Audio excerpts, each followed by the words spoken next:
யாராவது குருமார்கள் இருக்காங்களா? தெரிஞ்சவங்க இல்லை தெரியாதவங்க, மன ரீதியாக யாராவது குரு வச்சிருக்கீங்களா இல்லையா? திருமூலர், அகத்தியர், போகர், புலிப்பாணி யாராவது வச்சிருக்கீங்களா இல்லையா?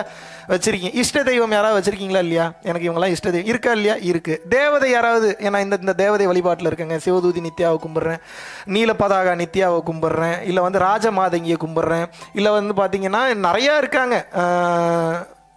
இன்னும் சைனீஸ் சைட்லாம் போனீங்க அப்படின்னா ஓம் தாரே துத்தாரே தூரே சோஹா, க்ரீன் ஏஞ்சல்ஸ்ன்னு சொல்லுவாங்க, பிளாக் ஏஞ்சல்ஸ்ன்னு சொல்லுவாங்க. ஒன்றும் தவறு இல்லை.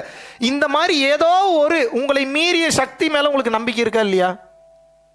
அது என்னைக்காவது உங்கள்கிட்ட பேசியிருக்கா? லைவாக பேசியிருக்கா? விளையாடக்கூடாது. நான் அப்போ ரொம்ப டீட்டெயில்டாக கேள்வி கேட்பேன், கரெக்டாக பதில் சொல்லணும்.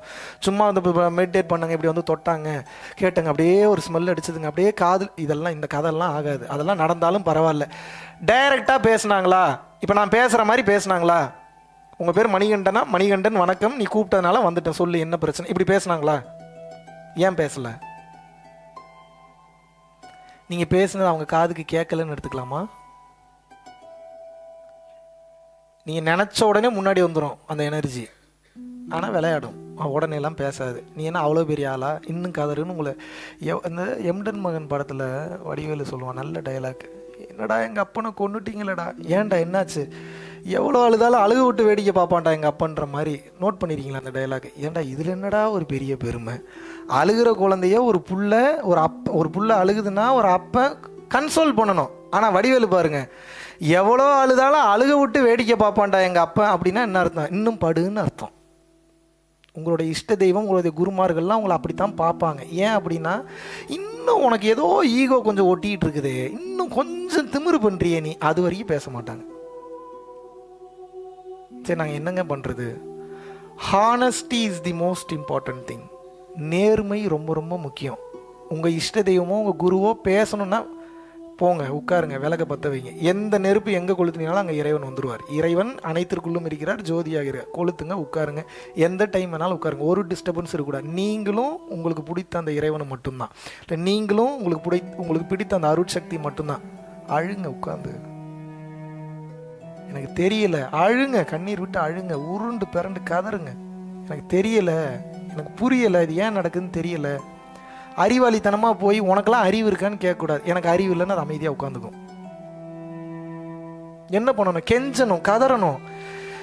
ஏங்க, உங்கள் எழுத்து வீட்டில் இருக்கிறவன்ட்ட ரசத்துக்கு போடுறதுக்கு கொஞ்சோண்டு கொத்தமல்லி கருவேப்பிலை வாங்குறதுக்கே அவ்வளோ கதறீங்க. கொண்டு போய் கேட்டால் சில நேரத்தில் கொடுக்க மாட்டான், இல்லை தீந்துருச்சுமா போய் கடையில் வாங்கிக்கங்கிறான். நீங்கள் என்ன கருவேப்பிலை கொத்தமல்லியாக போய் இறைவன்ட்ட கேட்குறீங்க? என்ன கேட்குறீங்க நீங்கள்? பிரபஞ்ச ரகசியத்தை மொத்தத்தையும் ஓப்பன் பண்ணி காட்டுன்றீங்க.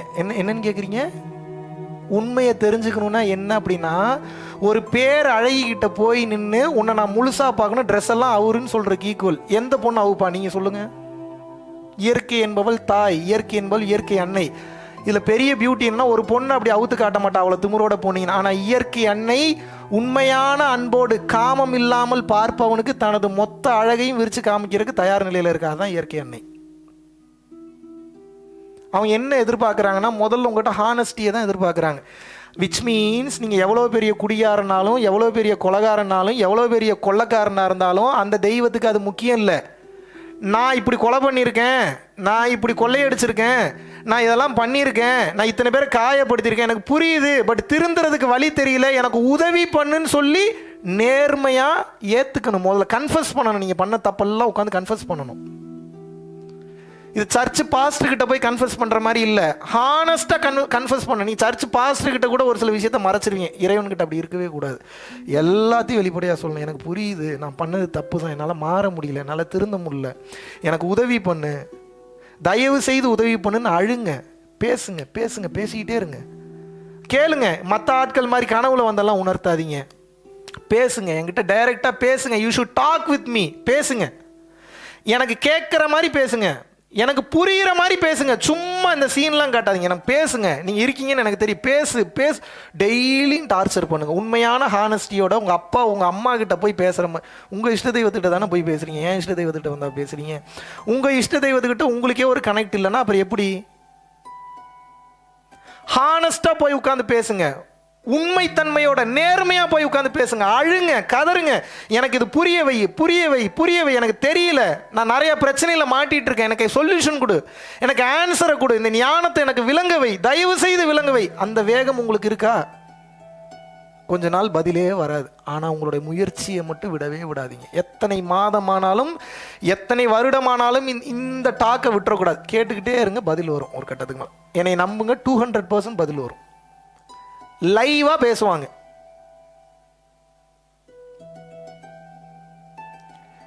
நம்ம மலத்தை விட கேவலமான ஒரு ஈன பிறவி மனித பிறவின்றது, தப்பா எடுத்துக்காதீங்க, இதுதான் உண்மை.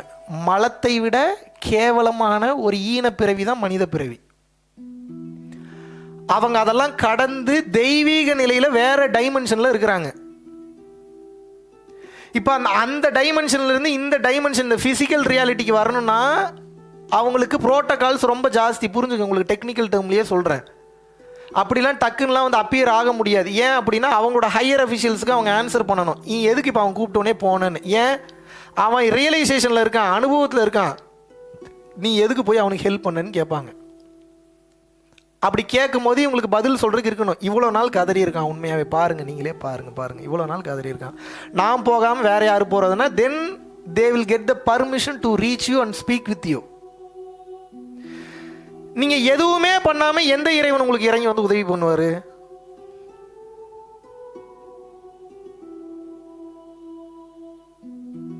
புரியுதா நான் சொல்கிறது? அதுக்கு உண்டான முயற்சியே இல்லை. இன்னும் எப்படி எந்த தேட்டருக்கு போகிறது, எந்த மாலுக்கு போகிறது, எந்த நாட்டுக்கு போகிறது, இன்னும் எப்படி 2 வீடு வாங்குறது, இன்னும் எப்படி 2 கார் வாங்குறது, இதுலேயே தான் உங்களுடைய மைண்ட் செட் இருக்குது. எப்படி இறைவன் பக்கத்தில் வருவார்?